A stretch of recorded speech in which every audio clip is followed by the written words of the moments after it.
আসসালামু আলাইকুম রহমতুল্লাহ।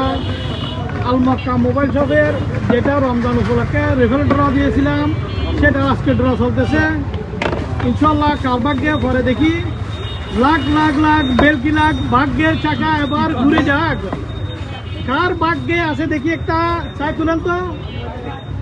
আজকে রেফারেল ড্র চলতেছে ইনশাল্লাহ। চাই কার ভাগ্যে পরে মাশাআল্লাহ সাইমন। সাইমন এটা কে হতে পারে? তার ভাগ্যের চাকা খুলে গেছে, একটা মোবাইল ফোন পেয়ে গেছে। ইনশাআল্লাহ কিছুক্ষণ পরে ওকে ফোন করা হবে, তার মোবাইলটা তাকে বুঝিয়ে দেবো। আরেকটা ভিডিও হবে ইনশাআল্লাহ। আল মক্কা মোবাইল শপে আস্থা রাখুন, এরকম অফার জিতে নিন। একটা মোবাইল কিনলে একটা মোবাইল ফ্রি। আস্থার ঠিকানা আল মক্কা মোবাইল শপ। যে কোনো মোবাইল কিনলে একটা না একটা ফ্রি পাবেন ইনশাআল্লাহ। চলে আসেন ফটিকছড়ি আল মক্কা মোবাইল শপে।